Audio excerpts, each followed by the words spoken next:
Bienvenue dans le Club des Hommes en Noir, une émission mensuelle des éditions de l'Homme Nouveau. Heureux de vous retrouver pour ce nouvel épisode. Vous êtes habitués maintenant à cette formule. Aussi, sans plus attendre, je vous propose de découvrir les invités de ce Club des Hommes en Noir. J'ai la très grande joie aujourd'hui de recevoir l'abbé Michel Viaud, prêtre et écrivain. L'abbé Guillaume de Tanoirne, prêtre, écrivain, journaliste et mille autres choses encore, professeur, nous a-t-il dit il y a un instant. Alors j'en profite d'ailleurs, puisque le père Viaud est parmi nous et que l'abbé de Tanoirne est également là. Vous avez écrit tous les deux un livre en commun, ou plus exactement, si je me souviens bien, père Michel Viaud, l'abbé de Tanoirne a réalisé ses entretiens avec vous. Donc ce livre, La Révolution chrétienne, sous-titré La nouvelle évangélisation, pourquoi faire, publié aux éditions de l'Homme Nouveau.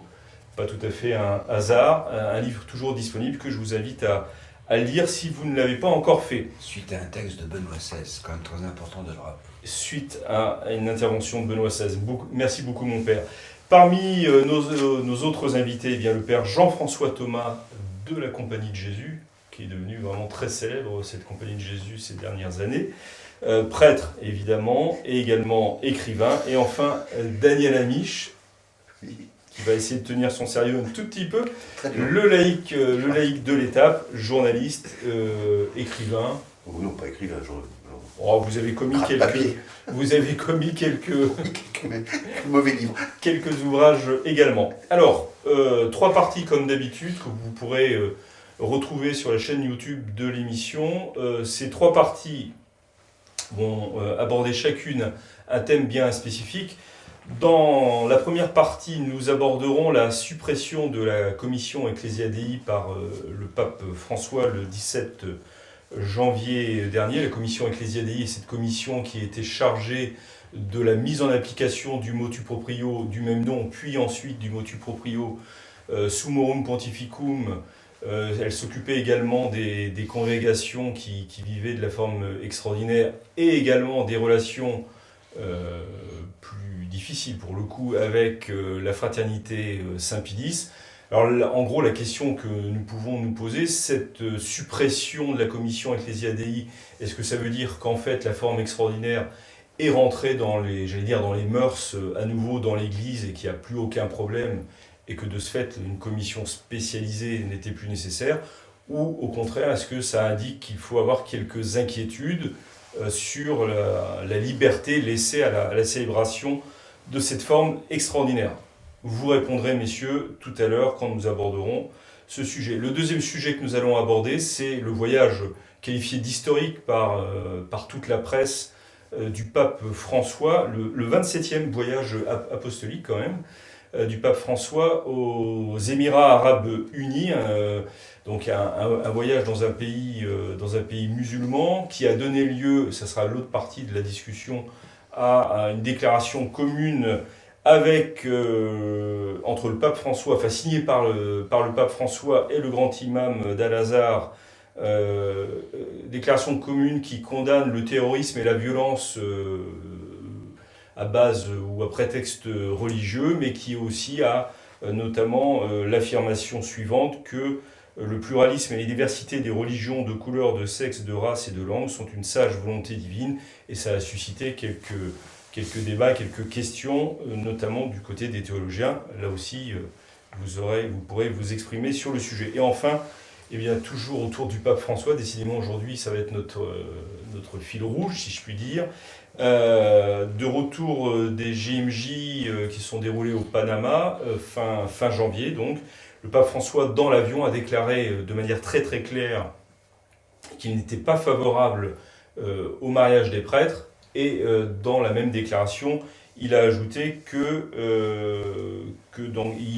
il resterait quelques possibilités pour des endroits éloignés où on pourrait donc ouvrir éventuellement, non pas forcément le mariage des prêtres, mais d'ordonner des hommes mariés. Vous nous donnerez votre avis, vous nous rappellerez surtout, j'espère, messieurs, quelle est la doctrine et la discipline de l'Église en ce qui concerne cette question du prêtre, enfin des prêtres et du mariage éventuel qui pourrait les concerner. Nous nous retrouvons dans un instant pour la première partie de ce Club des Hommes en Noir. Alors le 17 janvier dernier, je le rappelais il y a un instant, le pape François a signé le motu proprio supprimant la commission Ecclesia Dei, née du motu proprio Ecclesia Dei Adflicta du pape Jean-Paul II, qui faisait suite au sacre d'évêque par Monseigneur Lefebvre en 1988, et qui ensuite avait ouvert d'abord un peu timidement la possibilité de célébrer l'ancien rite, devenu depuis le motu proprio de Benoît XVI Summorum Pontificum, la forme extraordinaire. Alors messieurs, je ne sais pas qui veut commencer en prenant la parole. Est-ce qu'on doit s'inquiéter? Est-ce que ceux qui sont attachés au rite traditionnel, à la forme extraordinaire, doivent s'inquiéter de cette suppression, ou au contraire, est-ce que c'est une normalisation de l'usage de cette forme extraordinaire dans l'Église? Allez, Abbé Tanoir, je sens que vous voulez parler. Ouais, écoutez, je ne sais pas si je veux parler, mais je suis là pour ça, donc j'essaye de remplir le cahier des charges. Ce que je crois, c'est que la commission Ecclesia Dei a fait beaucoup de bien en permettant la création de multiples communautés. Ces communautés traditionnelles, elles sont très nombreuses, beaucoup plus nombreuses que ne le croit le public habituellement. Aujourd'hui, on nous dit cette commission Ecclesia Dei sera supprimée et les traditionalistes seront réduits au droit commun. Ce qui est une bonne chose. Nous ne sommes pas des monstres, que nous soyons dans le droit commun de l'Église en tant que traditionalistes fidèles à la messe traditionnelle, c'est très bien. Le problème, c'est quelle est la maturité du personnel Vatican, de la congrégation du clergé, de la congrégation des religieux, puisque ce sont deux congrégations maintenant qui vont s'occuper des créations et de la gestion des communautés traditionnelles. Quelle est la maturité de ces deux congrégations? Est-ce qu'elles sont vraiment acquises à la perspective de Benoît XVI, qui a quand même eu du mal à prendre toute sa place dans l'Église? Est-ce que vraiment les traditionalistes sont des catholiques comme les autres, avec les mêmes droits que les autres? Ou est-ce qu'on va leur imposer telle Pontosane, telle condition particulière qui serait dommageable? Mais clairement, vous êtes inquiet ou c'est juste une hypothèse que vous posez? Je ne sais pas si le mot inquiétude convient. Ou alors, je vais le poser autrement. Est-ce que vous êtes prêt éventuellement à repartir à la bagarre? Mais parce que vous croyez qu'on a quitté la bagarre un jour? Vis-à-vis de pour cette question-là. Non, ce que je crois, c'est que pour les petites communautés qui se créeraient aujourd'hui, le parcours du combattant serait beaucoup plus compliqué. C'est-à-dire que si des gens veulent aujourd'hui créer des communautés, en substance, il faut s'en tenir au droit... au droit commun. Oui, et au droit épiscopal. Il faut que ce soit des communautés de droit diocésain.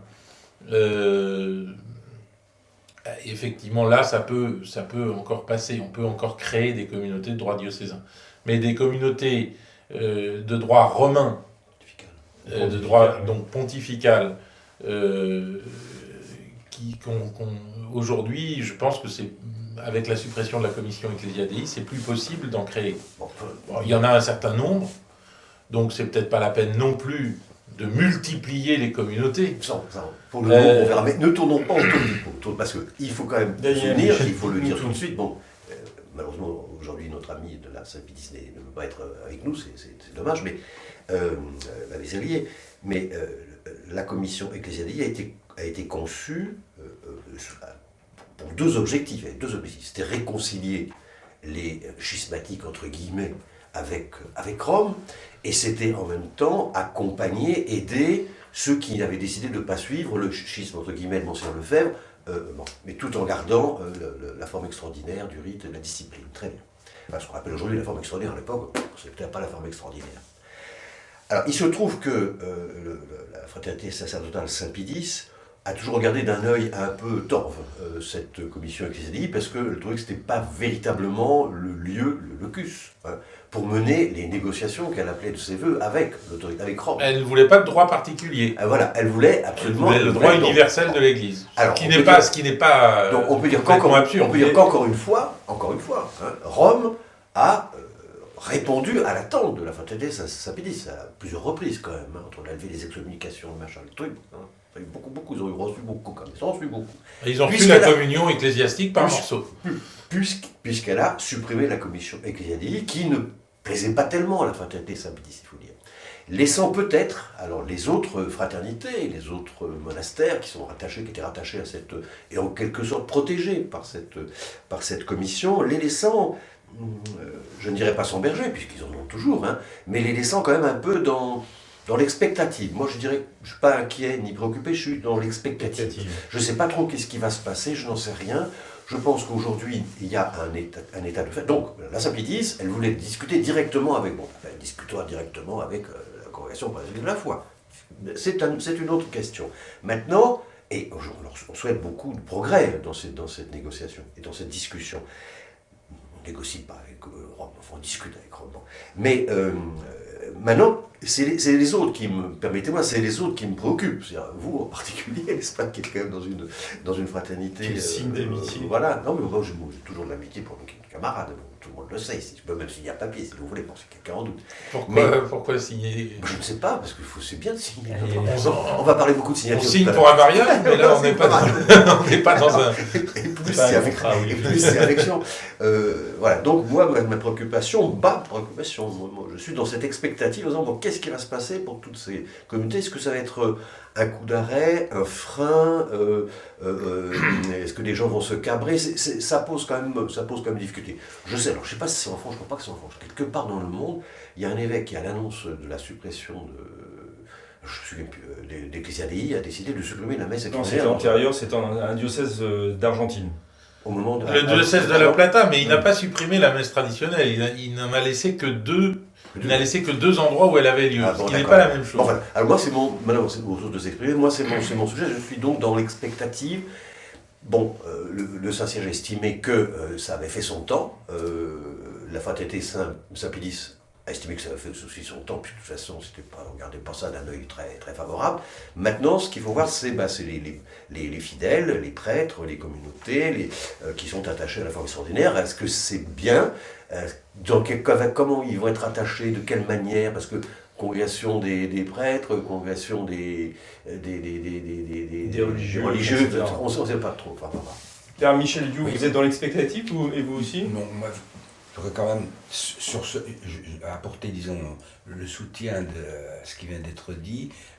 Je pense que le point d'interrogation, sans forcément qu'il y ait d'inquiétude, c'est effectivement les instituts et les groupes voilà. Les petites communautés, voilà. en particulier. C'est là qu'il peut, je dis bien il peut y avoir problème, parce que pour le reste, pour la forme extraordinaire, je pense qu'elle s'implante de plus en plus. Moi, je célèbre les 2 formes de l'unique rite romain. Vous êtes dans l'orthodoxie de Benoît XVI. Les 2 formes. Et ce qui me plaît, par exemple, c'est que tous les mois, maintenant, je célèbre dans une paroisse du 10e arrondissement à 9h30, juste avant la grand-messe de 11h. Et que tout cela vit en bonne... Et que le curé, nous avons pris notre tour, le curé de la paroisse dit aussi 1 fois par mois la messe en forme extraordinaire. Et je pense que de plus en plus, ça se fera comme cela. Pourquoi aussi de plus en plus? Parce que du côté des jeunes, il y a un grand intérêt dans ce domaine. Comme il y a aussi une raréfication des séminaristes, et que je crois aussi, je ne vais pas faire des comptes, je ne suis pas un champion des comptes et des statistiques, mais tout de même, j'ai quand même une très forte impression qu'il va y avoir sur le marché, d'ici quelques années, une arrivée de prêtres en soutane, ça ne me déplaît pas, qui seront prêts à dire la messe en forme extraordinaire, et il y aura des paroisses sans prêtres. Alors qu'est-ce qu'il faudra faire à ce moment-là. Donc, pour l'avenir de la forme extraordinaire, je Vous ne n'êtes suis pas pas, inquiet. pas du tout. Non, ce qui est quand même important, et je crois que là je comprends aussi nos amis de la fraternité Saint-Pie-X, c'est que, bon, c'est vrai qu'il y a des questions doctrinales importantes qui restent à régler. Et ça dépend de la congrégation pour la doctrine et la foi. Ce qui est clairement dit dans le motu proprio Voilà. du pape François, Et ça renvoie directement à cette congrégation. C'est là qu'il faudrait quand même en finir et aller au bout des questions. Parce que Mais visiblement, ça peut encore demander beaucoup de temps. ça peut. Ah ben, questions. J'en suis très conscient, oui, mais c'est inévitable. Parce qu'il y a quand même, il y a pour moi des malentendus, peut-être que pour d'autres c'est autre chose, notamment sur Dignitatis Humanae, des choses de ce genre, des textes de Vatican II. Je pense que ça vaut la peine d'aller jusqu'au bout. Ça prendra le temps que ça prendra, mais c'est suffisamment important pour qu'on y consacre du temps. Père Jean-François Thomas, vous êtes rassuré vous aussi alors? Après Daniel Amiche qui était dans l'expectative, le Père Viau plutôt rassuré, enfin en tout cas qui n'est pas inquiet, vous-même, sur cette suppression, et ce qu'elle pourrait vouloir dire? Être rassuré n'est pas tellement dans mon tempérament. Ben, on va essayer de dépasser le tempérament pour Voilà. le coup. Non, je suis plutôt dubitatif, c'est-à-dire que je suis dans l'attente, étant donné que pour l'instant il n'y a pas de signe C'est tout récent. qui aille dans un sens ou dans un autre. Le fait qu'il y ait une refonte de congrégations et de commissions au Vatican, ce n'est pas une chose nouvelle. Ce qui est bizarre, c'est tout de même de supprimer une commission simplement après 30 ans d'existence. Donc elle n'a pas encore donné toutes ses preuves, je pense, elle n'a pas atteint le stade de la maturité. Lorsque vous avez dit tout à l'heure que grâce à la commission Ecclesia Dei et aux différents motu proprio de Jean-Paul II et de Benoît XVI, le rite traditionnel est rentré dans l'Église, je ne suis pas totalement d'accord, parce que ce rite n'était jamais sorti de l'Église. Aucun pape n'avait le pouvoir de le faire sortir de l'Église, même si, en effet, il avait été mis dans le placard pendant un certain nombre d'années. Alors sorti du placard. Sorti du placard. Oui. Merci de la correction. Et puis, bon, ce serait considéré aussi que la fraternité Saint-Pie-X ne faisait pas partie de l'Église. Or, il n'a jamais été dit, me semble-t-il, y compris parmi les voix les plus officielles de l'Église, même lorsqu'il y avait des mesures disciplinaires très fortes à son égard, qu'elle était totalement en dehors de l'Église. Donc, elle a été quand même, en grande partie, le gardien du rite traditionnel. Et en ce qui me concerne, en tant que simple jésuite et simple prêtre, je lui suis très reconnaissant pour cela. Donc je pense que maintenant, le pas qui reste à faire pour l'avenir, c'est d'essayer de supprimer cette division qui existe encore entre la fraternité Saint-Pie-X et les nouvelles communautés traditionnelles, afin de, tous ensemble, de défendre le rite traditionnel, et qu'ils prennent de plus en plus de place dans l'Église. En ce qui me concerne, pour l'avenir, je ne pense pas qu'il puisse y avoir éternellement une coexistence entre une forme dite ordinaire et une forme dite extraordinaire. Ce qui pose problème, c'est tout de même, peut-être pas la validité, mais en tout cas la richesse du rite par rapport au rite nouveau de la messe de Paul VI. On peut renvoyer d'ailleurs au très bon ouvrage de M. l'abbé Barthes, qui n'est pas ici, sur la messe de Vatican II, qui explique bien l'historique et qui souligne les problèmes qui sont aussi des problèmes doctrinaux en ce qui concerne cette messe. Donc là, vous mettez en cause en fait quasiment la distinction qu'a faite le pape Benoît XVI dans son motu proprio, sous le nom de Pontificum, justement sur l'unique rite romain, comme le rappelait le Père Viau, avec deux formes. Oui, enfin, loin de moi l'idée de vous remettre... discutez en tous les cas. Oui, enfin, je suis surpris parce que, bon, dans l'histoire de l'Église, on ne peut pas parler de deux formes différentes d'un rite unique. Voilà. Donc là, il y a quand même quelque chose qui est un peu bancal. Et pour l'avenir, il faudra que cette partie bancale disparaisse. Ça dépasse pour le coup la question de la commission elle-même. Absolument. Mais quand même, Allez-y, mon père. oui, il faut quand même, quand on parle de la messe de Paul VI, mais ça n'a pas échappé à l'abbé Barthes, bien au contraire, c'est quand même toujours le texte latin qu'il faut prendre en référence, Parce qu'il est bien évident, par exemple, là je vous rejoins tout à fait, que le texte français, la traduction française, vraiment induit en erreur. Et notamment, là où on est en droit avec la traduction française de se demander si c'est la même messe, et si c'est le même rite. Parce que par exemple, la suppression, et on voit très bien, quand on a dit en 1969, moi j'étais pas dans l'Église catholique, mais j'ai entendu dire, c'était œcuménique, ça nous intéressait beaucoup, nous luthériens à ce moment-là, que bon, on se querellait pour des histoires, qu'on coupait les cheveux en 4 et en 6, on s'aperçoit maintenant que c'est pas vrai, la preuve c'est que ça fait au moins 6 ou 7 ans qu'on attend la traduction française du nouveau missel et qu'on l'a pas.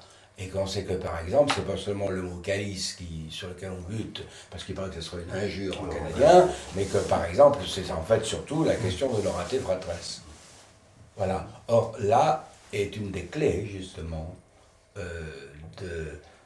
du changement. Parce que dans le texte... Parce que l'orate fratres dit que mon sacrifice, qui est aussi le vôtre, soit rendu acceptable devant le Père Tout-Puissant. Qui n'est pas du tout traduit. Oui, vous avez raison. Oui, excusez-moi, il fallait effectivement, oui, mais qui n'est pas vous du êtes entre professionnels, effectivement. Oui, qui n'est pas du tout traduit, dans le texte français. Alors là, évidemment, puis il y a d'autres choses comme ça. Alors, ça, plus ça. Et le fait qu'on tarde tant à avoir ce nouveau missel, alors que les Anglais l'ont depuis 5 ou 6 ans, c'est quand même un problème. Et ça montre bien qu'il y a eu un problème en France avec cette traduction française. Et là, je vous en donne acte oui, ça pourrait pas durer longtemps, voyez-vous. Certainement pas. Alors, ce que je veux dire quand même, c'est que l'Église catholique ne se limite pas au rite romain, qu'il soit en une forme et patati et patata. Il y a beaucoup d'autres rites aujourd'hui dans l'Église catholique. Ici, nous parlons du rite romain. Oui. D'accord, mais en même temps, il faut dire que l'Église s'est acclimatée, a fait avec des rites qui n'étaient pas romains, avant que le rite romain soit en quelque sorte canonisé. Il faut s'en souvenir. Aujourd'hui, ce que je veux faire, c'est une petite incise qui présente quand même un intérêt, c'est de dire qu'il n'y a pas que le rite romain dans l'Église catholique. Il y a des catholiques qui vivent avec d'autres liturgies, notamment nos frères de Riant, que les Romains. Ça tombe sous le sens. Et vous voyez aussi qu'il y a une espèce de contamination qui est en train de se produire. Actuellement, je sais que les Chaldéens, notamment en Iran, essayent de vraiment bien réformer leur missel pour le rendre plus moderne. On va pas ouvrir la discussion. D'accord. Non, mais ça veut dire que tout ça, la réforme des autres c'est une boîte de Pandore. Une fois qu'on l'ouvre, ça sort de tous les côtés. Voilà. Donc je dis que l'Église s'est tout à fait faite à l'idée qu'il pouvait y avoir plusieurs rites. Bon, alors évidemment, c'est un peu choquant. On sait que c'est une astuce ratzingerienne, qui est un homme qui était d'une grande intelligence et d'une grande subtilité, qui est toujours d'ailleurs bon, mais en disant voilà, parce que on s'en fiche, à cheval donné, comme je dis, on ne regarde pas les dents. Bien, pour l'instant, on s'en accommode. Dans les 4 causes données par le pape François pour justifier en quelque sorte la suppression de la commission Ecclesia Dei, il y avait le fait que les fameuses communautés, qui ne sont pas toutes nouvelles d'ailleurs, parce que beaucoup de ces communautés existaient depuis longtemps, je pense notamment à certaines abbayes bénédictines. Le pape donc s'appuie sur le fait que beaucoup de ces communautés sont maintenant stables, donc il n'y a plus besoin de cette commission. Elle vous semble stable, vous qui êtes un homme de terrain, monsieur l'abbé de Tanoir? Je ne sais pas si je suis un homme de terrain, mais je pense qu'effectivement, si, vous le savez, donc on ne sait pas me contredire. Les communautés bénédictines traditionnelles sont aujourd'hui, oui, largement stabilisées. La question, c'est vraiment les fondations nouvelles. Parce que chez les traditionalistes, quoi qu'on en dise, il y a une fécondité sacerdotale qui n'est pas toujours vérifiable ailleurs. Et je crois que cette fécondité sacerdotale, elle passe aussi par une diversification des instruments, donc des communautés. Il y a quelques temps maintenant qu'il n'y a pas eu de nouvelles. Alors la commission Ecclesia Dei donnait occasion finalement à des fondateurs en herbe de concrétiser leurs rêves de façon assez facile, il faut le dire. Aujourd'hui, ce ne sera plus le cas. S'il faut passer par la congrégation du clergé pour créer un ordre religieux, ce sera beaucoup, beaucoup plus compliqué. Moi, je suis d'accord. Et surtout, voyons aussi le cap. On parlait de communauté nouvelle, comme une communauté nouvelle dont on a quand même beaucoup parlé, celle des franciscains de l'Immaculée, quand même, qui au départ n'était pas du tout adepte de la forme extraordinaire. Puis petit à petit, il est venu, et puis qui souhaitait que ça devienne un petit peu la note particulière de cette liturgique, de cette fin d'été. Ils ont été massacrés quand même. Donc c'est quand même pas un signe très encourageant du mais rapport. c'est antérieur. Oui, mais justement, oui, mais quand même, c'est pas encourageant. Non, c'est pas encourageant. Voilà. Oui, mais en même temps, d'autres communautés traditionnelles relevant d'Ecclésiadei n'ont pas été inquiétées depuis. Enfin, Pour l'instant. Il n'y a pas eu d'autres. Pour l'instant, mais là c'est un cas quand même, c'est un cas unique. C'est une congrégation nouvelle dans l'esprit de Vatican II, etc. Bon, qui tout à coup veut passer liturgiquement à la forme dite extraordinaire et qui se fait massacrer. Enfin, en gros et en détail. C'est quand même un sujet préoccupant. Ça veut dire qu'il y a quand même encore des réactions qui ne sont pas aussi accueillantes. Voilà, la question, c'est Voilà. c'est la maturité du personnel de l'Église.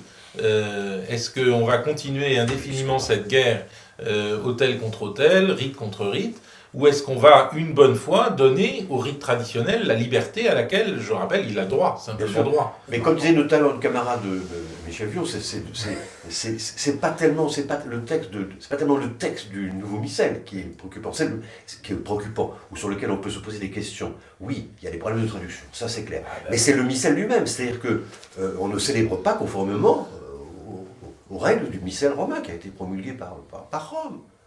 Parce que qui s'est dit qu'il faut que célébrer façon païenne, hein, et le raté fratres se fait, il est bien dit, le prêtre se tourne vers Philée et appelle, quand même, bon, enfin tout ça c'est quand même des choses. On ne va pas rentrer dans cette discussion liturgique. Je note donc globalement une attente par rapport au... Oui, parce qu'on ne pourra pas rester dans le statu quo, je parle pour la France et tous les pays francophones, on ne pourra pas rester dans le statu quo de la traduction actuelle et des notes... Alors je parlais moi de la commission Ecclésiadei voilà, et des effets du motu proprio pour l'instant.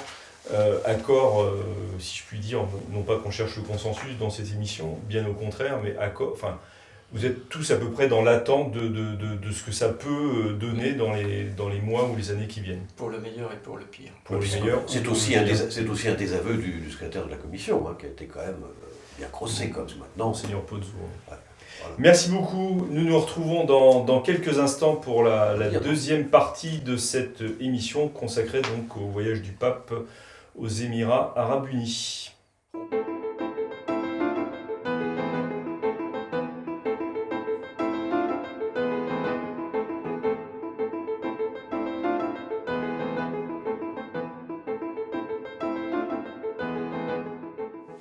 Nous reprenons ce club des hommes en noir avec comme sujet pour cette deuxième partie le voyage historique du pape François aux Émirats Arabes Unis. Alors messieurs, est-ce que vous avez suivi ce voyage tout d'abord? Est-ce que c'était un sujet d'attention de votre part? Daniel Amiche, ah bah oui, vous qui êtes journaliste. Oui, bien sûr qu'on suit. C'est un événement. Enfin, les déplacements du pape en général sont quand même des événements, mais ce déplacement est particulier. Il est vraiment historique quand même. Alors, c'est la première fois qu'un pape met les pieds en Arabie. Alors attendez, on va pas. C'est quand même pas rien. Alors on va écouter d'abord. Nous allons d'abord écouter Daniel Amiche. Il y a ce qu'on appelle un événement, ce qu'on appelle une information. C'est deux notions absolument différentes. Bon, alors effectivement, on va dire que c'est un voyage d'un pape sans précédent. Surtout dans une péninsule, la péninsule arabique, qui a été quand même marquée depuis un certain nombre de siècles, certains par une hostilité à la croix et à tous ceux qui la soutiennent et qui la défendent. Bien. Alors, de ce point de vue-là, l'accueil fait à Abu Dhabi, au pape François, venu aussi pour une espèce de grande conférence dont nous allons parler, puisque c'est le second volet de son voyage.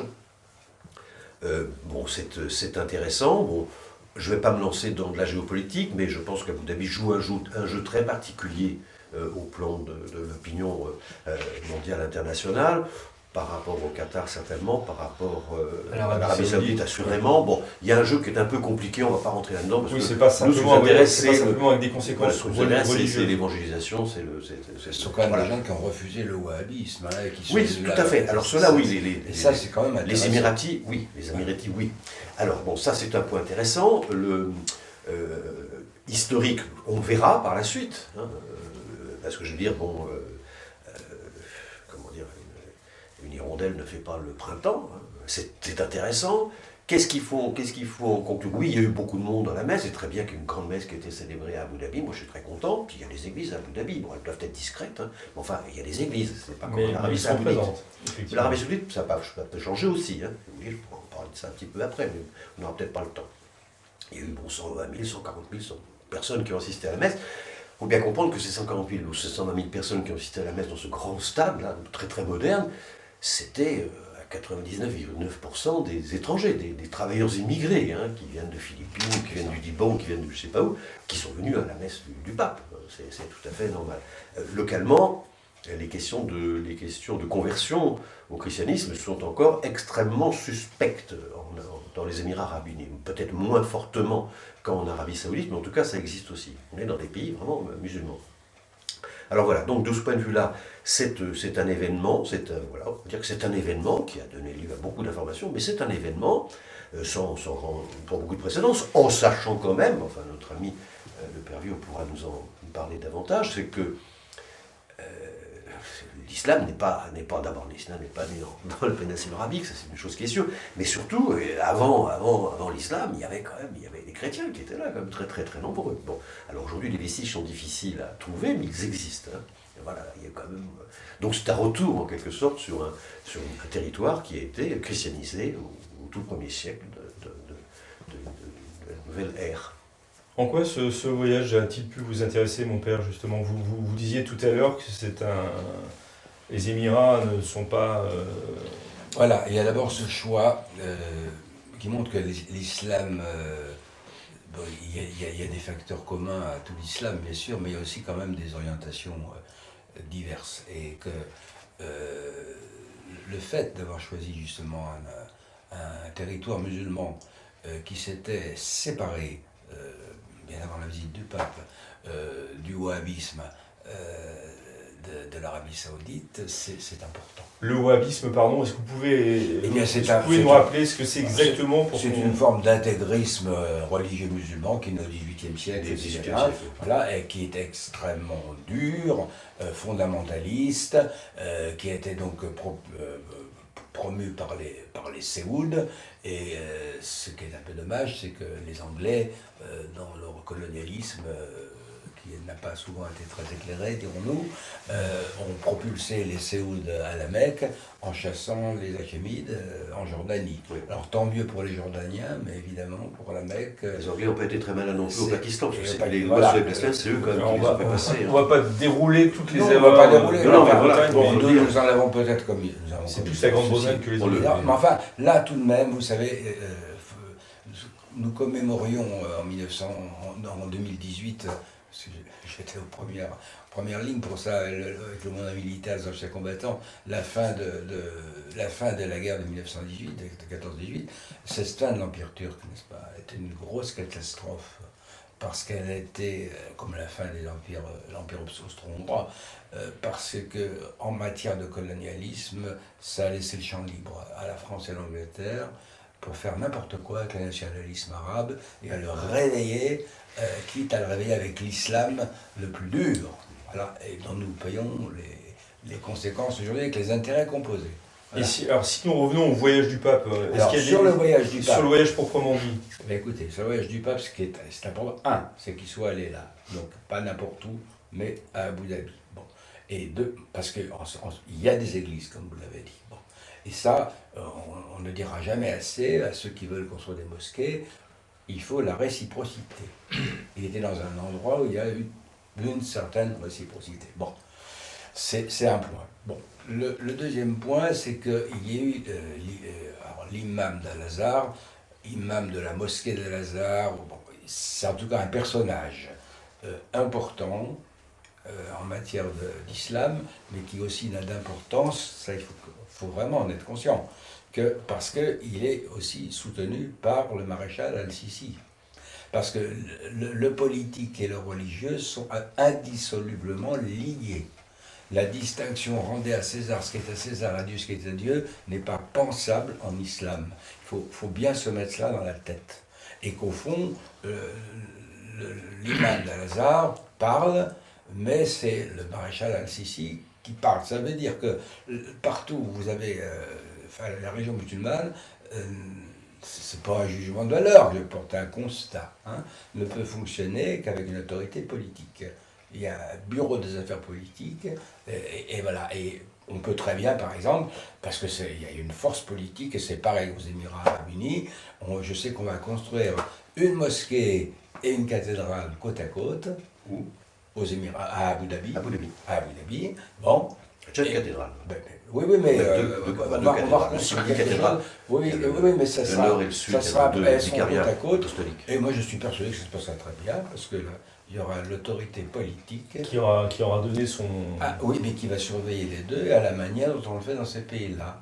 Donc il n'y aura pas de trouble. Il n'y aura pas de gilet jaune, vous pensez là Et il n'y aura pas d'attentat. Non, il n'y aura pas d'attentat. D'ailleurs, c'est un des paragraphes du document qui condamne mais les attentats dans les églises. Avant que nous parlions du document proprement dit... Oui, mais il n'y aura pas d'attentat. Non, mais ça, c'est quand même une grande leçon, parce que ça montre aussi que ce qui peut être là ne peut pas être fait à l'identique non plus ailleurs. Bon, ça montre aussi, je le dis quand même, parce que le pape doit tenir un certain discours, compte tenu qu'il est le chef de millions de catholiques répandus de par le monde, et que ces discours doivent avoir une certaine forme, mais ça ne veut pas dire que, par exemple en France, pour ce qui nous concerne, on doit les reprendre à l'identique.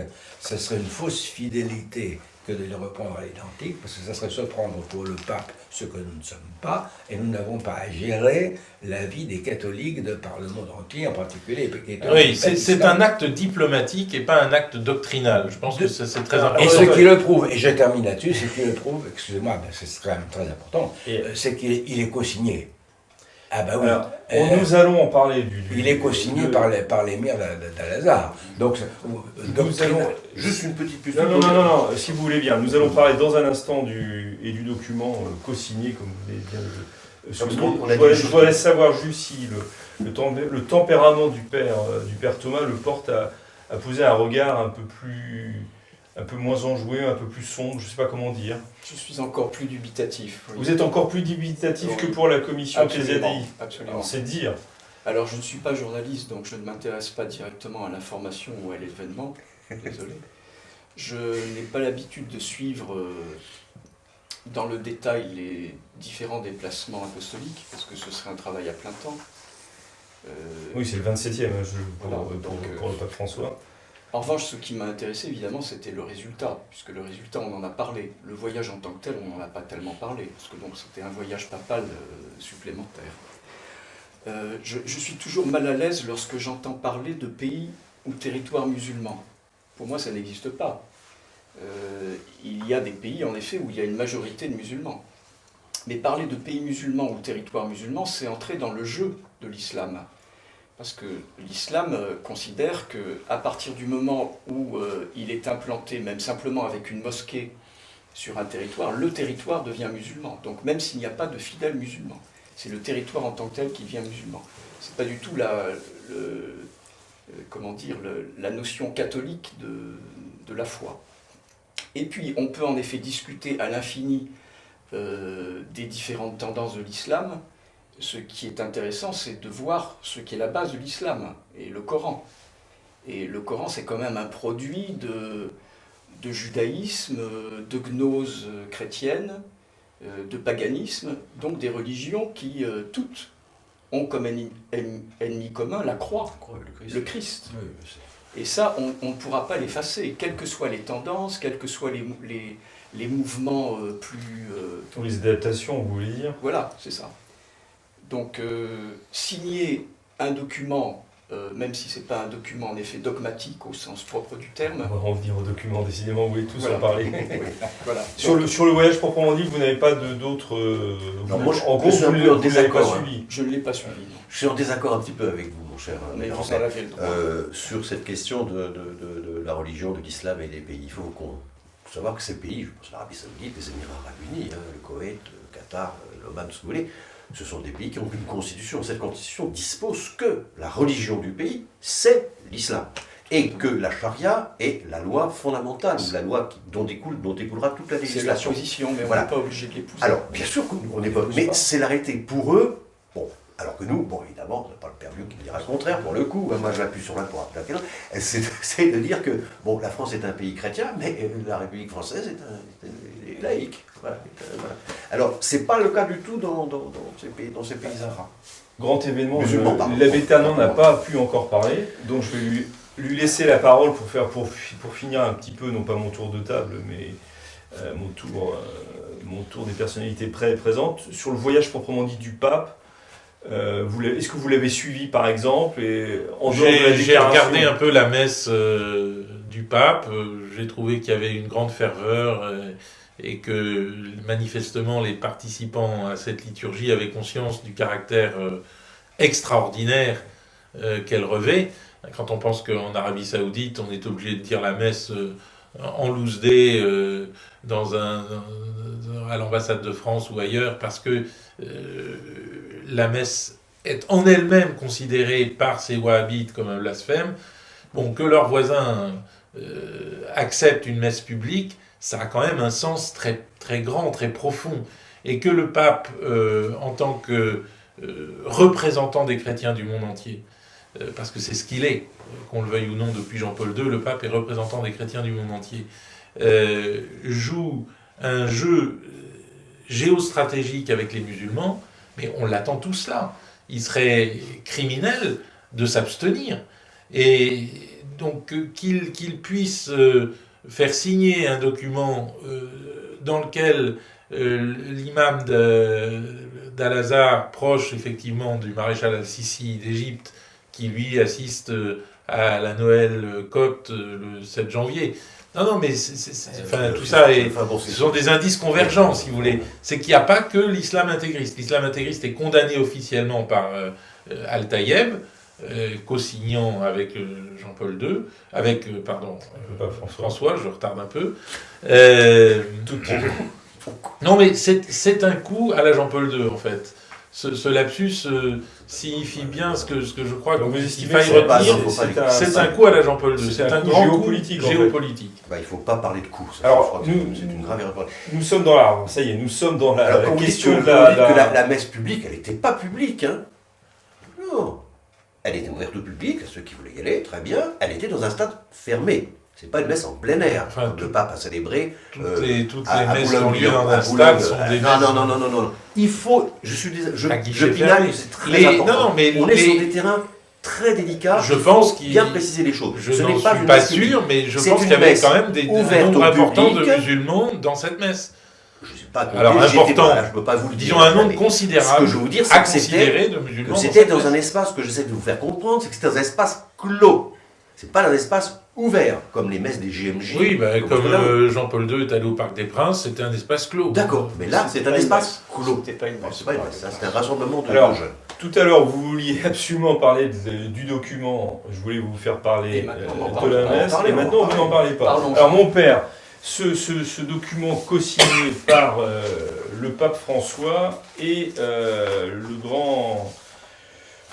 selon le texte du Vatican, le grand imam d'Al-Azhar. Il est recteur d'Al-Azhar. Alors, il est Al-Tayeb. Le grand imam d'Al-Azhar.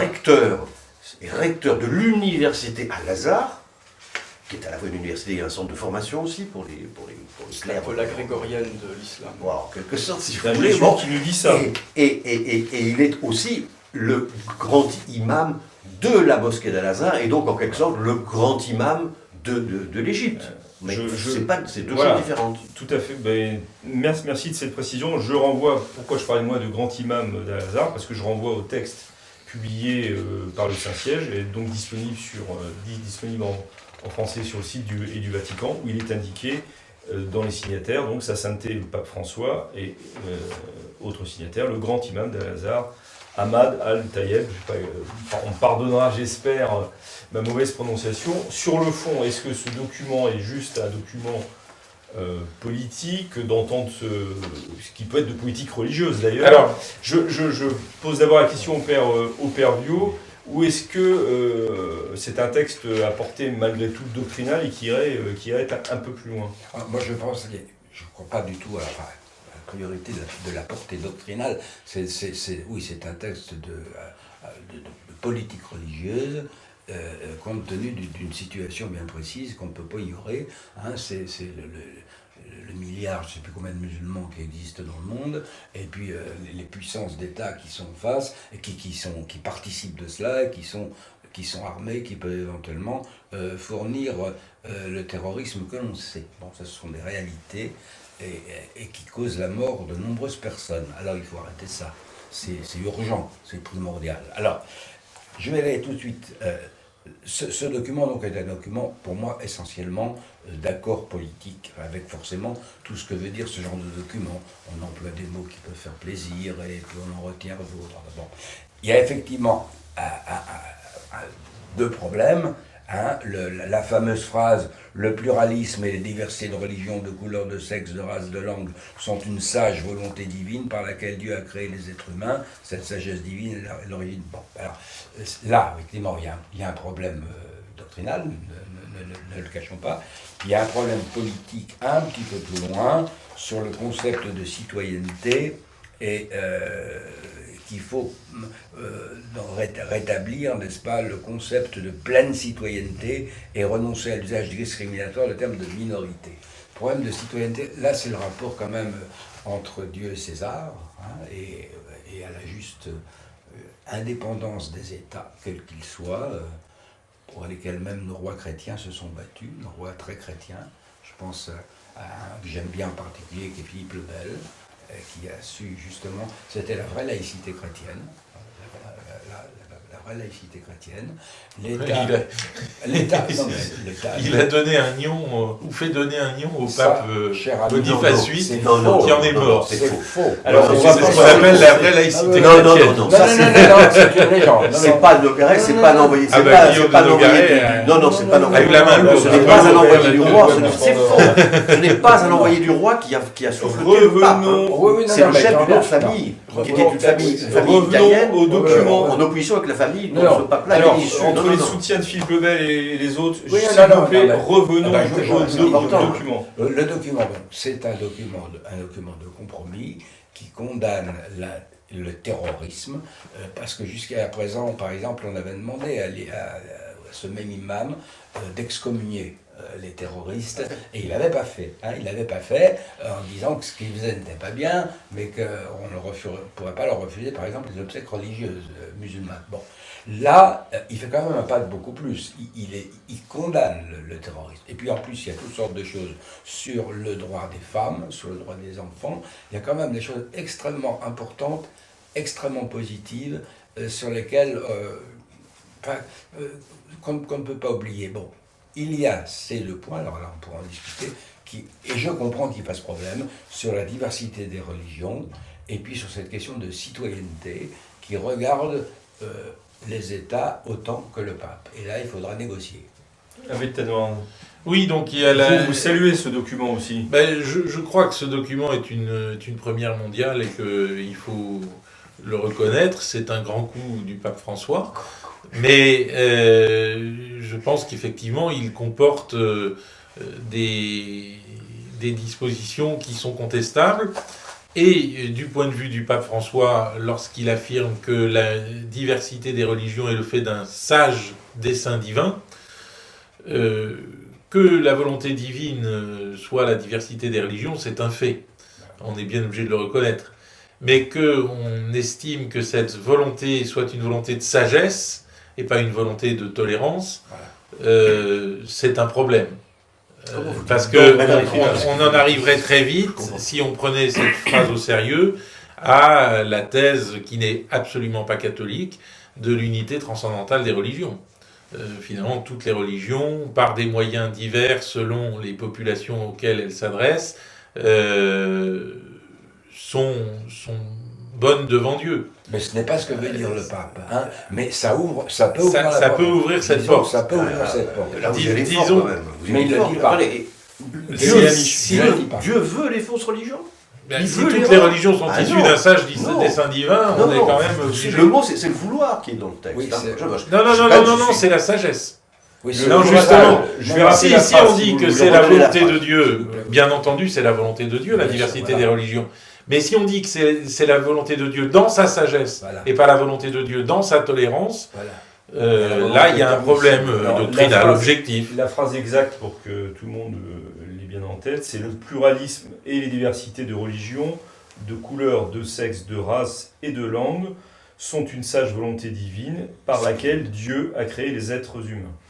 Quand je dis que c'est le texte exact, c'est dans la traduction française mise à disposition par le site internet du Vatican. Je n'ai pas vérifié le texte d'origine. Au théologien de Paris, pour moi, ça me semble un peu bizarre. Mais Daniel, comment vous réagissez, vous, moi, je suis un peu... en tant sur que le texte lui-même. que... Alors, moi, premièrement, parce que j'ai mauvais fond. Moi, je ne sais pas comme vous, parce que vous êtes des saintes personnes. Moi, j'ai toujours mauvais fond. Al-Taïeb, c'est un menteur patenté du début à la fin. Pour lui, le pape, lui, est un homme de bonne foi. Quand le pape il signe au nom de l'Église catholique, peut-être pas au nom de tous les chrétiens, parce que quand même, je pense pas qu'il y ait eu mandat des autres frères séparés, quand le pape, au nom de l'Église catholique, signe un document, comme le pape régnant, il le fait de bonne foi. Il le fait de bonne foi. Bon. Ça a été préparé par les bureaux des uns et des autres, et patati, pour un texte, on a réussi à... Il le signe. Quand le grand imam de la mosquée d'Al-Azhar, ou le recteur de l'université d'Al-Azhar, signe un texte comme ça, pour lui, il le signe parce qu'il a intérêt à le faire. Sans doute parce qu'on lui a demandé de le faire. Enfin, il y a aussi des intérêts du côté du pape François. Attendez, si on peut laisser finir Daniel Mich. Voilà. Il l'a fait parce qu'il trouvait que c'était son intérêt de le faire, pour des tas de raisons. Pour des tas de raisons. Je ne veux pas rentrer dans le détail, c'est subtil, c'est très subtil. Il ne représente pas la totalité des musulmans sunnites. Ce n'est jamais qu'un recteur d'une mosquée et le recteur d'une université et l'imam d'une mosquée importante. Il y a d'autres mosquées quand même, qui sont aussi sunnites. Vous voyez, en Arabie Saoudite, il y a quand même autre chose. Bon. Alors, ça c'est un problème, sachant que cet homme n'a cessé de mentir. On a des textes de lui qui sont... Il fait une chose, il fait... Père Vieux, nous en parlez, vous êtes mieux qualifié que moi pour en parler, vous avez fait un bouquin là-dessus avec le camarade Audon La Fontaine. Alors, c'est un mensonge. Pour lui, c'est pas mentir. C'est servir Dieu que de mentir. Alors, on n'est pas dans la même logique. Hein. C'est la taquilla. Alors, il peut signer tous les papiers qu'on veut, un contrat, il est bien si les deux personnes qui le signent sont de bonne foi. Oui, mais une signature publique l'engage. Si l'un est de mauvaise foi, évidemment, le contrat, il est nul. Il a beau être signé, même il aurait pu mettre son sang pour signer, c'est pareil. Daniel Amiche, vous êtes en train de dire que c'est un jeu de dupes? Écoutez, on a déjà ce jeu de dupes avec les Chinois quand même. Aujourd'hui, les autorités du Saint-Siège commencent à reconnaître que l'accord qui a été signé en septembre de l'année dernière sur le problème de la nomination des évêques entre le Saint-Siège et le gouvernement communiste, puisque, semble-t-il, aujourd'hui, ça ne traitait que de ça, cet accord. C'était un premier accord. Aujourd'hui, les plus hautes autorités du Saint-Siège commencent à dire ça ne se passe pas exactement comme on avait imaginé. Quand je dis les plus grosses autorités, c'est le cardinal Parolin, qui est quand même le maître d'œuvre, secrétaire d'État et le maître d'œuvre de cet accord. Le cardinal Filoni, qui n'est pas quand même, vous savez, mon cher Philippe Maxence, n'importe qui à Rome actuellement, qui commence aussi à secrétaire d'État, un long texte en disant ça ne se passe pas comme on voulait. Bon, ça veut dire que on ne peut signer un contrat qu'avec des gens de bonne foi. Quand on a affaire à des menteurs comme les communistes ou des menteurs comme les islamistes de M. Al-Taïeb, voilà, maintenant chacun fait ce qu'il veut. On peut croire au Père Noël et tout, c'est pas interdit. Moi je répondrai à quelque chose à cela après le Père. Après le Père, merci beaucoup, mon Père. Ce texte, c'est le point d'orgue d'une rencontre. Et cette rencontre, c'était une rencontre interreligieuse. Donc pas simplement une rencontre avec telle ou telle branche de l'islam, même si le document n'est signé que par 2 personnes. Donc je vois dans cette démarche apostolique 2 choses. Tout d'abord, tomber dans le piège de la taquilla, parce que le mensonge... Vous pouvez juste bien rappeler ce que c'est. C'est le mensonge qui est absolument promu par l'islam pour défendre la foi. Donc ce n'est pas un péché, c'est plutôt une vertu. Et ensuite, c'est un pas supplémentaire vers l'instauration d'une religion mondialiste. Car lorsqu'on signe un document, c'est un contrat, une sorte de contrat. Vous savez très bien que lorsque vous signez un contrat de vente, vous dites que vous approuvez et vous êtes censé avoir lu absolument tous les détails du contrat. Et tous les détails comptent. C'est-à-dire qu'ensuite, vous pouvez être pris au piège simplement par un mot, une toute petite phrase. Et là, la phrase qui dit que Dieu a voulu, pas simplement a permis, mais a voulu toutes les religions, Désolé, mais c'est une hérésie pour la foi catholique. Et un pape ne peut pas signer une telle chose, sauf à ne pas avoir lu tous les détails du document, tous les détails du contrat. Donc voilà un document qui me laisse très dubitatif, beaucoup plus. Décidément, ce sera le fil c'est- rouge c'est là le aussi fil rouge, de c'est le ce fil club des hommes noirs. Voilà. Moi, je voulais Le un Père peu Vio m'avait d'abord. coupé tout à l'heure. Alors, ils sont extraordinaires, ils arrivent à reprendre la parole. Non, mais je laisse la parole au Père Vio, mais... Non, mais allez-y alors. Non, ce que je voulais indiquer, c'est que le grand imam Al-Tayeb s'est bien gardé de parler du droit à la conversion, qui est, je le rappelle, l'article 17 de la Déclaration des droits de la personne, de la Déclaration universelle des droits de l'homme de l'ONU en 1948. Et le fait que le pape François n'ait pas du tout parlé non plus de ce point peut être considéré comme une forme de lâcheté. C'est le vrai enjeu dans la discussion avec Le l'islam. mot est fort Vous allez très loin. là. Là, vous allez très loin, oui. Pourquoi ? Oui, on en reste un Ah peu. oui, j'en suis éberlué. Est-ce que vous voulez qu'on coupe ça au montage? Non, mais pourquoi ? Non, Alors, je pense finissez, puis qu'effectivement, le Père Vio parlera après. le véritable enjeu des discussions géopolitiques avec l'islam, c'est que l'islam accepte que des musulmans se convertissent à d'autres religions ou éventuellement soient athées. Tant qu'il n'y aura pas d'autorité musulmane pour accepter ce point, on n'aura pas beaucoup avancé. Voilà, c'est ce que je veux dire. En fait, ce document est historique, ce document marque un pas en avant important, mais en même temps, il ne s'occupe pas de l'essentiel, qui est la question de la libre conversion des musulmans à d'autres religions. Comment est-ce qu'il peut marquer un pas en avant et Parce qu'il n'a pas d'autorité. Parce qu'on ne peut pas tout faire, Le Paris ne sait pas pape faire en un François- jour. Le pape François a une autorité qui lui est conférée par la succession apostolique. Personne ne va discuter de ça. Bon, même s'il y a une autorité. Mais le Al-Tayeb n'a aucune autorité. Aucune. Il n'est pas le chef des chiites, des sunnites dans le monde. Il est simplement le recteur d'une mosquée, et le recteur d'une université, et le grand imam d'une mosquée. Merci C'est Daniel tout. Lich. Donc il n'a pas d'autorité. C'est un contrat signé par deux personnes qui n'ont pas le même degré d'autorité. Bon Père, Mais il n'y a pas l'équivalent. On est bien d'accord, je ne vais pas discuter Si vous sur voulez, le si fond on pouvait théologique. écouter le Père Vio, s'il vous plaît. Simplement, si vous voulez, moi je veux en rester à ma vision politique des choses, parce que vous savez, une constante dans ma vie, c'est que j'ai toujours été contre les systèmes totalitaires.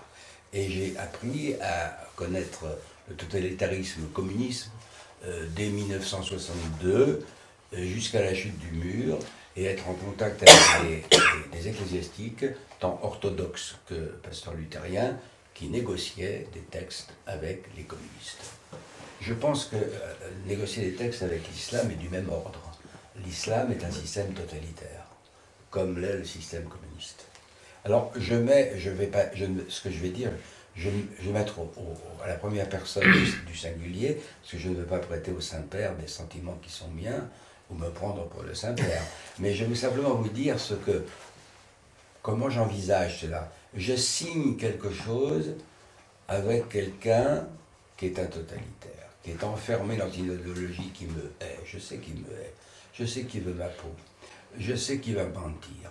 Je sais qu'il trouvera un moyen de trahir son serment dès qu'il le pourra.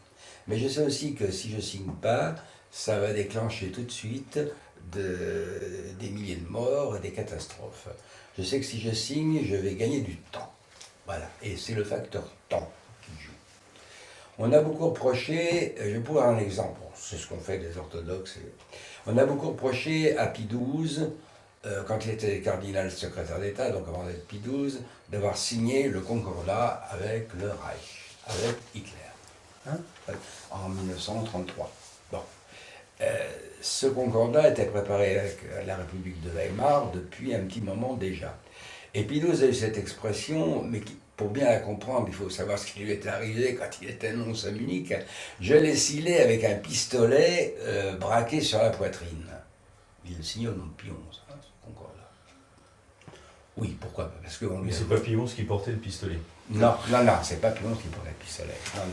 Et personne ne portait pistolet, tout le monde était très aimable, il y avait M. von Papen, en face de lui qui représentait le chancelier Hitler. Et qui était catholique. Pour ne pas être catholique. Et donc, mais on voit que Pie XII ne fait pas, enfin Pacelli ne fait pas une tête très, très souriante. Il est un peu comme dans la vie à Munich, voyez-vous, il ne sourit pas du tout. Mais il le signe quand même, il le signe en 1933.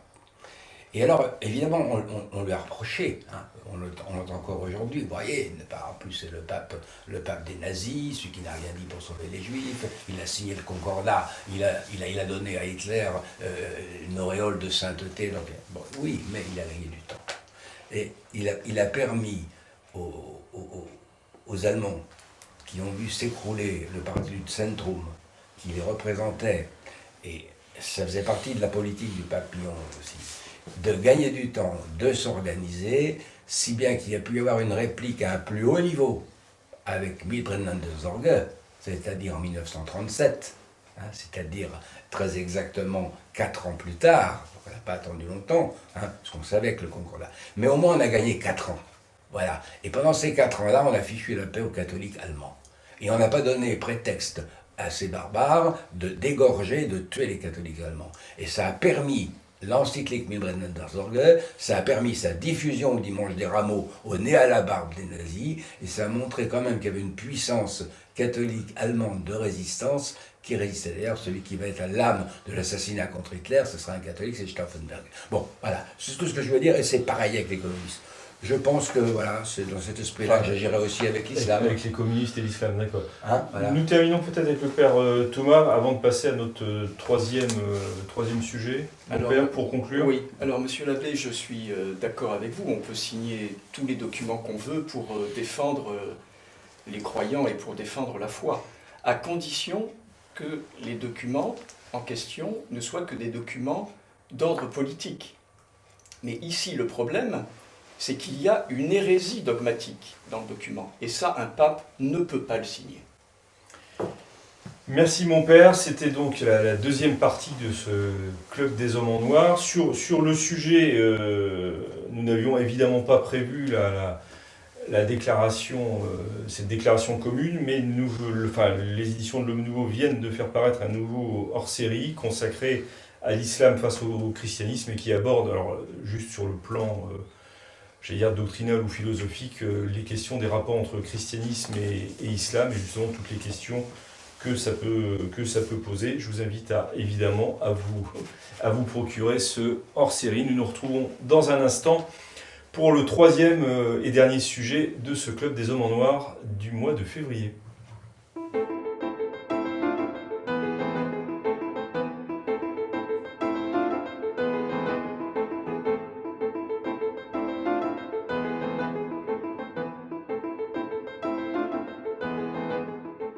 Troisième et dernière partie de ce Club des Hommes en Noir consacré à ce qu'on a pris l'habitude d'appeler la question doctrinale, qui va peut-être être une question doctrinale et disciplinaire pour le sujet que nous devons aborder.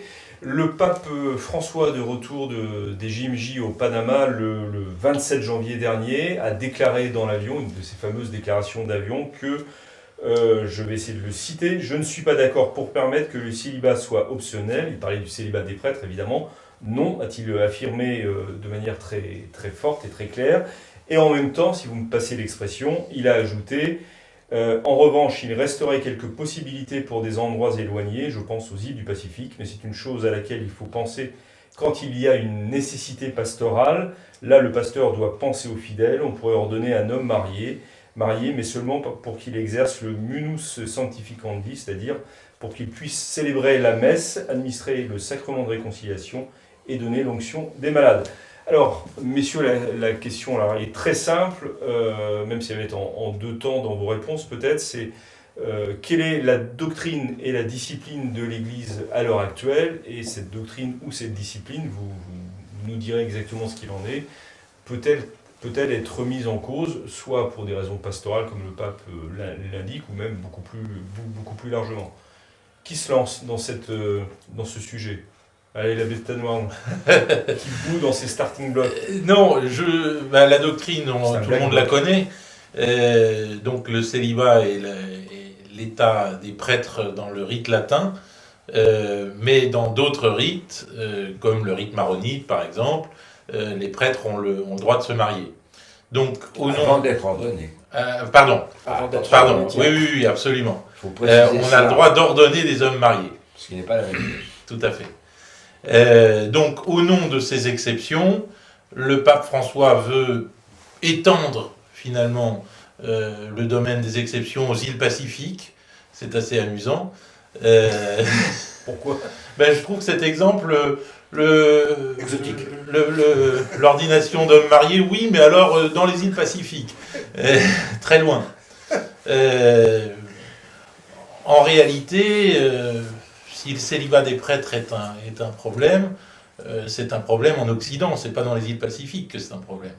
Donc, je pense que c'est une manière pour le pape François de renvoyer la question à plus tard et à un autre pape. Oui, parce qu'il a affirmé clairement son opposition. En fait, je crois que c'est ça. Mais il n'a pas opposé absolument. Hein. Il laisse la possibilité que, après, quelqu'un fera peut-être ça, mais il parle justement des îles, notamment dans le Pacifique. Là. Et Bon, surtout, alors, encore une fois, il demande qu'on travaille la question. Voilà, ce que dit le pape. Et là, c'est très jésuite, mon père. Oui, bien sûr. Travailler les questions. Toujours. Travailler la question, Ah oui. c'est-à-dire faire évoluer les choses Une commission, dans le sens peut-être d'un abandon du célibat, mais enfin, ce ne sera pas moi qui le ferai. Voilà. Ça, c'est très clair.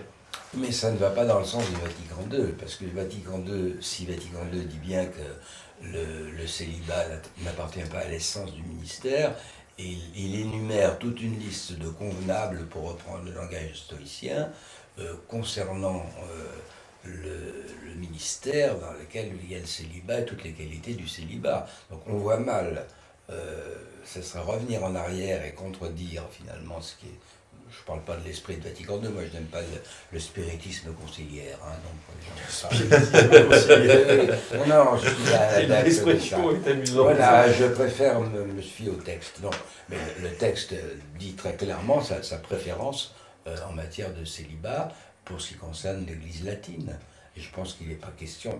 Revenir là-dessus serait pratiquement contredire. Mais il y a des demandes de ce point de vue. On peut ordonner des hommes mariés, on le fait, on vient de le faire récemment avec les pasteurs anglicans, mais vous remarquerez que par exemple les évêques anglicans, parce que dans la doctrine catholique, le seul prêtre, il faut quand même le rappeler, c'est quand même l'évêque, parce qu'il détient la plénitude du ministère. Bon, les évêques anglicans n'ont été ordonnés que prêtres, il n'était pas question de les ordonner évêques, parce qu'ils étaient mariés, justement.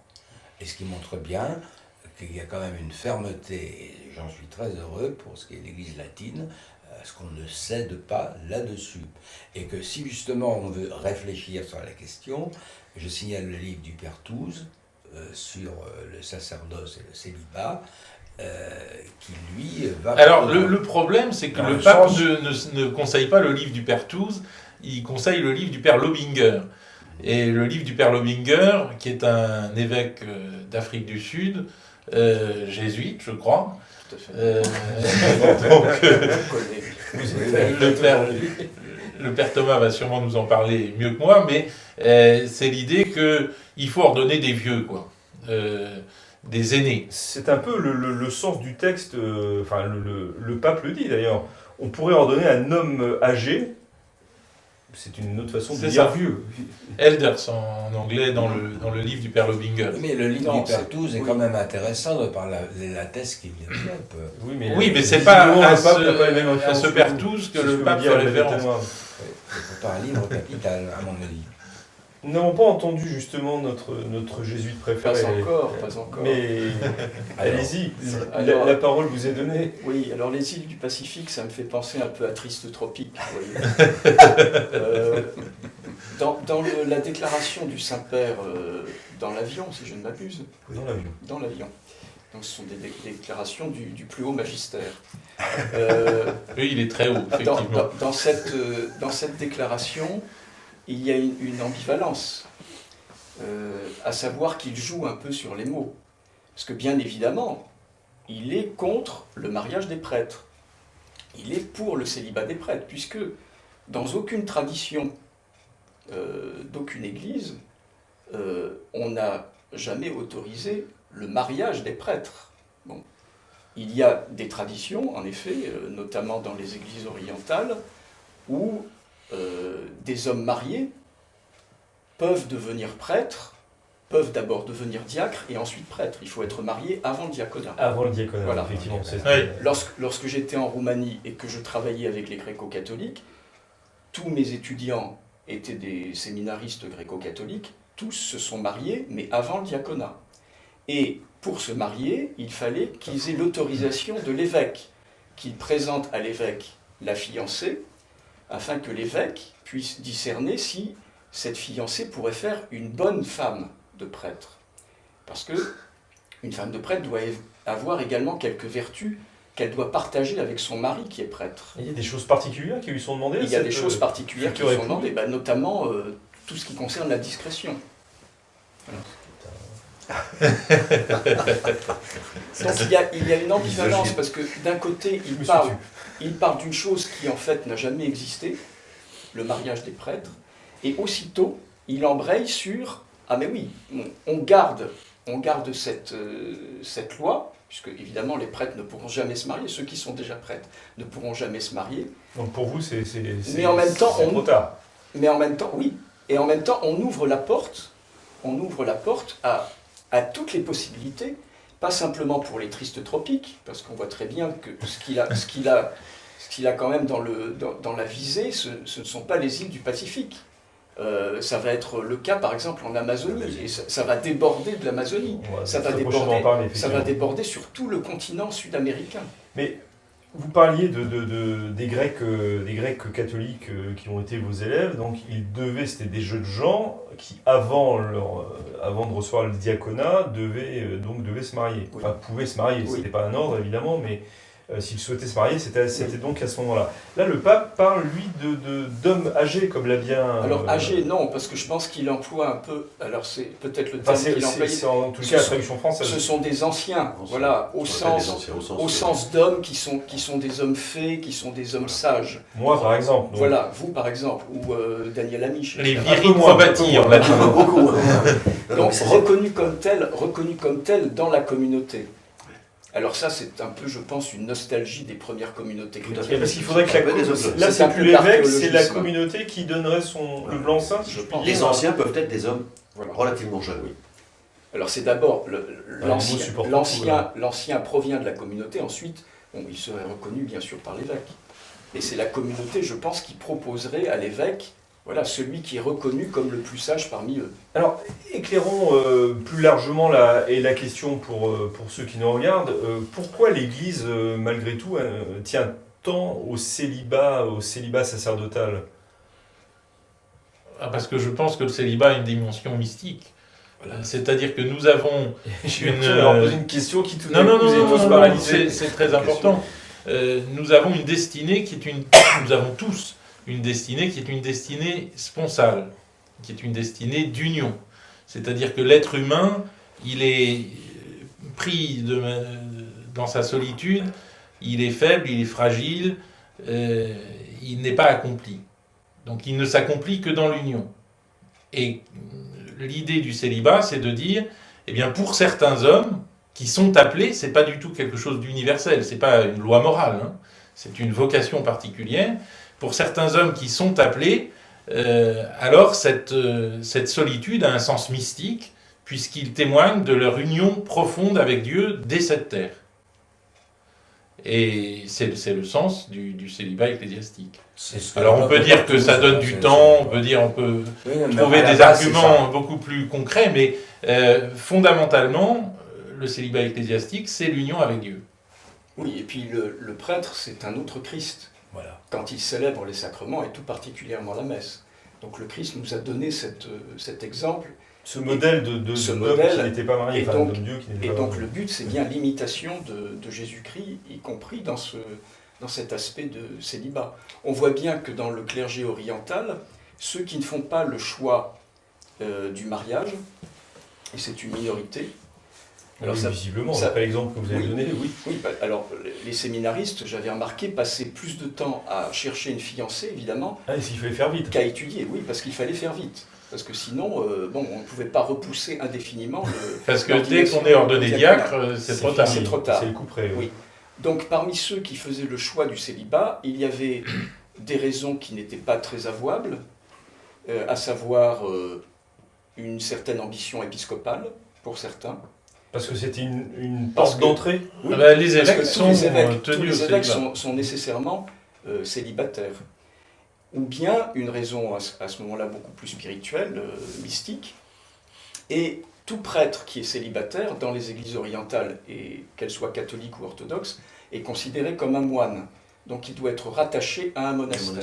Ça c'est très important. Voilà. Donc voilà, ce choix du célibat demeure très minoritaire dans les églises orientales, parce que peu à peu, je pense que la tradition apostolique a été en grande partie abandonnée pour des raisons qui sont humaines, et l'aspect mystique est passé au second plan, mais a été totalement conservé dans l'épiscopat. Dans l'épiscopat et dans le monachisme. Dans le monachisme. Est-ce que dans les traditions protestantes que vous connaissez bien, forcément, il y avait encore une certaine importance donnée au célibat des ministres ?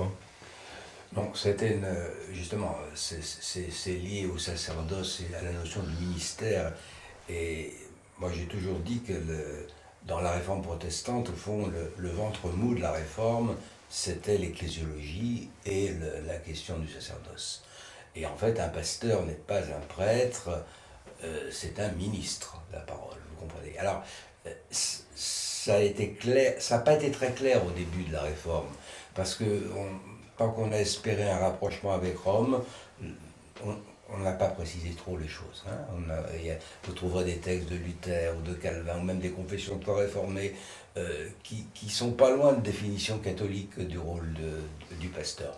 Mais à partir du moment où vous avez, dès le XVIIe siècle, avec l'orthodoxie luthérienne réformée, on voit très bien que le pasteur est un ministre, avec tout le sérieux que cela a. Il n'était pas pensable, par exemple, qu'un laïc célèbre l'Eucharistie. Bon. Mais on voit aussi l'évolution. À partir du moment où le pasteur n'est plus la figure du Christ. Cet autre Christ dont cet autre Christ, voilà. Mais c'est celui qui enseigne, qui guide la prière, une sorte d'imam supérieur, en quelque sorte. Oui. C'est une bonne association des thèmes qu'on vient d'évoquer. Ah oui, on essaye de lier. Oui, très bien. Pourquoi ne pas choisir des femmes? Voyez-vous, c'est ce qui nous sera... Moi, j'ai vécu cela en tant que... puisque les luthériens de Paris ont été les derniers, parmi les luthériens du monde entier, à ordonner des femmes. Et il y a eu des batailles épiques dans les synodes auxquels j'ai assisté, où on a refusé, au nom de la tradition. Et puis finalement, qu'est-ce qui a supplanté? La question du ministère. Mais après tout, c'est pas un prêtre, le pasteur. Et c'est ça qui a permis l'ordination des femmes, voyez-vous. Alors, nous sommes renvoyés là à une des crises majeures. Je crois que l'abbé Barthes, je regrette qu'il ne soit pas là, parce que je crois qu'il me soutiendrait. C'est sur cette question du sacerdoce, et qui est liée à l'orate fratres, dont nous parlions tout à l'heure encore. Nous parlions tout à l'heure. Évidemment, parfait, évidemment, tout est lié. Il faut quand même rappeler ce que c'est qu'un prêtre. Et peut-être qu'on a exagéré cette expression, mais tant pis, je la réemploie, de nouveau Christ. Oui, le prêtre est un nouveau Christ de par son ordination. C'est un autre homme sur le plan... Il faudrait préciser cette distinction pour les auditeurs entre ministre et prêtre, il me semble. Oui. C'est-à-dire que le ministre, c'est le serviteur de la parole, voilà, selon l'expression. Ou même des sacrements aussi, bien sûr. Mais c'est un serviteur. C'est un serviteur... Chez les protestants, vous voulez dire, pas chez les luthériens. Voilà, et il n'y aura pas... Chez les luthériens et chez les catholiques, parce qu'il y a une dimension de ministère, évidemment, dans l'Église catholique aussi. Mais ce qui est intéressant, chez les catholiques, il y a une conception mystique du sacerdoce. Oui, et bien vous l'aviez au XVIe siècle et aussi ça, chez les protestants. En particulier, autour de l'école française de théologie au XVIIe siècle, ça a été beaucoup rappelé, si vous voulez. Le prêtre est un autre Christ, le prêtre est l'homme du sacrifice aussi.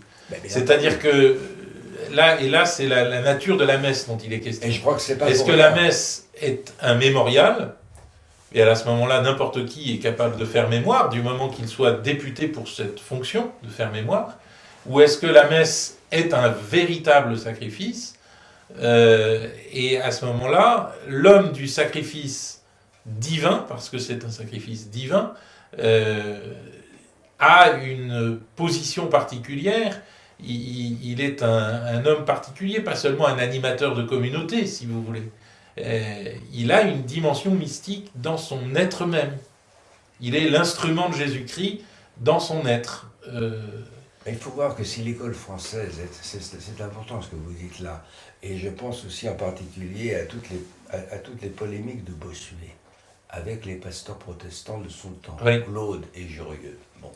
Il a eu affaire à l'orthodoxie calviniste la plus stricte et la plus pure. Et Bossuet a parfaitement compris quel était le point faible de la réforme. Je laisse de côté l'histoire des variations, c'est la question du ministère. Voilà. Et c'est pour ça qu'on a tant développé, on a eu raison. La grande erreur, enfin une des grandes erreurs protestantes, il n'y a pas que sola scriptura, etc. Il y a cette question du ministère. Et on peut dire que l'Église catholique aujourd'hui, malheureusement, pose le problème de l'identité sacerdotale en ces termes. Voilà. Et je crois que tant que cette question de l'identité sacerdotale n'aura pas été résolue par le haut, par un rappel de la grandeur mystique du sacerdoce, on en sera toujours. Le manque de vocation vient de là, à mon avis, parce que le prêtre ne sait plus très bien ce qu'il est, notamment encore quand on entend, moi j'ai la chance d'être encore en paroisse avec d'autres ministères que j'exerce, quand on voit là encore l'attitude de certains laïcs, malgré toutes les mises au point que l'on a pu faire, on croit rêver, n'est-ce pas? Et donc il est important de redéfinir vraiment ce que c'est que le ministère et le sacerdoce et l'ordination, que ce n'est pas seulement une fonction, mais c'est un état. Et qu'il y a là un sacrement, et que de la matière du sacrement, on ne peut pas la changer, c'est l'homme au sens masculin, et qu'on ne peut pas changer, même qu'il ne viendrait pas à l'idée de mettre à la place d'une hostie un morceau d'orange, eh bien je peux mettre une femme à la place d'un homme. Voilà, on peut mettre une femme responsable, je ne sais pas, de la famille dans l'église, responsable de dicaster, mais on ne peut pas faire d'une femme prêtre. Pour rebondir sur ce que disait le père Michel Viau, je crois que c'est notre ami Bart qui, dans son article paru dans Res Nové, c'est ça, son petit bulletin mensuel, disait le problème dans l'Église, c'est pas le cléricalisme, comme dit tout le monde, c'est le laïcalisme. C'est-à-dire quand les laïcs veulent prendre la place du prêtre. Alors sur la question... Mais c'est pas tant que les laïcs veuillent prendre la place du prêtre, que le prêtre qui ne prend pas sa place. Oui, il me semble. Il y a les deux phases. C'est deux faces d'une même médaille, mais il ne faut pas oublier cette face-là. Et je trouve que Daniel me plaisait beaucoup. Juste une petite... Là aussi, je rebondis toujours, mon camarade est là, donc je rebondis toujours sur lui.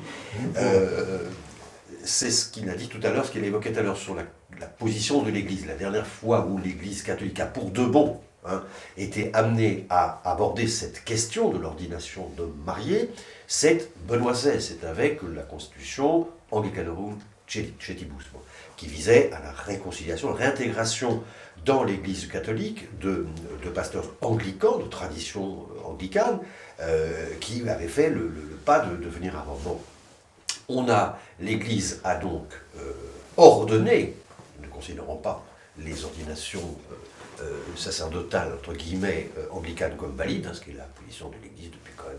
Depuis Léon XIII. C'est clair. Bon. Donc on a réordonné après les avoir préparés, évidemment, comme préparation. Ces gens n'arrivaient pas sans rien, ils avaient comme un bagage théologique, spirituel, liturgique, qui était quand même pas mal du tout. Il y a quand même des jolis petits morceaux, des beaux morceaux quand même dans l'anglicanisme, il faut dire les choses comme elles sont. Et donc, ils ont été... après un temps de préparation, une espèce de propédeutique, ils ont été ordonnés au sacerdoce, étant mariés. Par contre, ce dont dispose Anglicanorum Cetibus, c'est que pour les jeunes, parce qu'ils ont aussi des séminaires de formation pour les jeunes, qui peuvent vouloir avoir, et là c'est là où on voit que quand même c'est très subtil, l'Église catholique, qui peuvent vouloir être préparés à la prêtrise, mais dans les des caractéristiques anglicanes, avec les livres, les machins, les lectionnaires, les L'hymnologie, c'est super, l'hymnologie, c'est sublime, c'est très très belle chose. Côté de... Alors, c'est d'accord, le Rome est tout à fait d'accord, donc ces jeunes issus de communautés anglicanes et aujourd'hui catholiques, de forme anglicane si on veut, pourront donc se préparer au sacerdoce, mais s'engagent, une fois mariés, une fois ordonnés, à ne pas se marier. À ne pas être marié, justement. Non. Enfin, à ne pas se marier. Donc on voit bien qu'on tient les deux de cette façon, on tient quand même, Anglicano Uncetti, vous tenez bien les deux bouts de la corde. Est-ce que mon père, vous êtes d'accord avec ce que nous disait l'abbé de Tanoir, que, alors peut-être que j'interprète ses propos, mais que finalement cette histoire de mariage des prêtres ou d'ordination de mariés, c'est presque une fausse solution. C'est ce à quoi il faut revenir, c'est à la réaffirmation de ce qu'est réellement le prêtre foncièrement. Bien évidemment, mais vous voyez bien que les références du Saint-Père, les références théologiques, ne vont pas dans ce sens-là. Ah, je sais pas. Et justement, c'est le père Lobinger dont je parlais tout à l'heure. Les références Il faut que théologiques. vous nous en parliez. Enfin, on ne va pas s'étendre sur le sujet, parce que je pense que ça n'en vaut pas vraiment la peine, mais les références théologiques du Saint-Père, c'est cet évêque sud-africain, qui est parmi les plus modernistes qui soient, et ce sont des théologiens jésuites, pas uniquement jésuites, mais en partie jésuites, qui maintenant, depuis des décennies, n'ont cessé de déstructurer les dogmes, et notamment de déconstruire le sacerdoce, pour le réduire à un ministère qui n'est même pas le ministère du protestantisme. Alors pour le réduire à quoi? À l'animation sociale je pense par exemple à un théologien jésuite français qui est très célèbre et très suivi, qui propose, Permoin. en effet, qui propose que dans les communautés, il y ait à tour de rôle, comme animateur liturgique, donc pour remplacer le prêtre, pour célébrer l'Eucharistie, un laïc ou une laïque. Donc on en est à ce niveau-là. La disparition totale. Oui, le prêtre ne demande plus aucune compétence, on peut finalement faire appel à n'importe qui. La disparition totale de l'identité sacerdotale. Et donc on est très loin ici de tout ce qui a été dit, qui est magnifique, sur la spiritualité de l'école française du XVIIe siècle, etc. Oui, mais justement, est-ce que c'est pas à ça qu'il faut revenir? Oui, mais alors ça, il faut revenir à ça, parce que il faut le dire au si on n'a pas de discours sur l'identité du prêtre, oui, mais il n'y a pas besoin d'être forcément le Saint-Père pour revenir à ça. Je pense que dans les séminaires, je pense que bien sûr, mais dans les prédications, il faut aussi revenir à ça. C'est lui quand même qui donne l'exemple, et c'est lui qui prendra une décision. Qu'il arrête de lire Camille lui, il a dit qu'il ne prendrait pas de décision. Je n'en suis pas La de spiritualité française. Et en revanche, il a dit il faut travailler, et le seul nom qu'il a donné dans la bibliographie, moi j'aime bien les bibliographies, quand on me dit il faut travailler, bon, quelle est la bibliographie? Lobinger. Lobinger, c'est l'ordination d'hommes mariés âgés pour diriger des communautés. Mais Monseigneur Lobinger n'a cessé, et il le fait encore peut-être encore, le jésuite en question. Moi je l'avais rencontré lorsque j'étais aux Philippines. Il n'a cessé, durant toutes ces années d'épiscopat, de passer plus de temps en voyage que dans son diocèse, et ensuite, lorsqu'il a été évêque émérite, il n'a cessé de faire le tour du monde, pour dispenser ce type d'enseignement. La bonne parole de... Donc, il a influencé un nombre considérable de diocèses, d'évêques, de prêtres, de par le monde. Bon, moi je veux défendre le pape François, parce que je trouve qu'on était quand même très critique. Et alors, ce n'est pas le pape François qui a appelé à l'épiscopat Lobinger, là. Non, c'est Jean-Paul II. Ah oui, votre défense consistait dans une attaque, en fait. Ah non, c'est pas moi. Très bien. Alors, faites poser des questions. Mais enfin, vous attaquez le souverain pontife. Plus positivement, donc on va conclure là-dessus quand même. Je retiens ce qu'a dit l'abbé de Tanoir. Il faut revenir vraiment à ce qui est fondamentalement le prêtre, notamment à ce qu'a pu dire sur le prêtre l'école française de spiritualité. Et puis le livre du Père Tous. Et puis le livre de Père Tous que le Père Michel Viau nous conseille depuis tout à l'heure. Alors il y a un autre livre à conseiller qui est un livre plus ancien, mais qui est un admirable historique du célibat sacerdotal. C'est le livre d'un père jésuite qui est mort maintenant, qui était français mais qui a vécu au Japon, le père Kochini, qui a Pierre écrit Coccini, bien sûr, un livre fondamental aussi. un livre fondamental sur l'origine du célibat sacerdotal. C'est repris chez tous. Il le cite souvent, Coccini. Et c'est un maître livre. Merci. Les deux livres. Oui. Merci beaucoup, Merci. messieurs, pour tous vos avis, pour ces échanges et cette bibliographie. Et nous allons tous nous mettre au travail, comme le souhaite l'abbé Guillaume de Tannenois. Le Saint-Père. Et le Saint-Père. Donc nous serons de bons fils obéissants. En attendant, nous nous retrouvons pour un nouvel épisode du Club des Hommes en Noir le mois prochain. Vous retrouverez cette émission sur la chaîne YouTube de l'Homme Nouveau. N'hésitez pas à la faire circuler auprès de vos connaissances et si vous avez accès à des sites internet, etc., à la faire connaître. En attendant le mois prochain, que Dieu vous garde.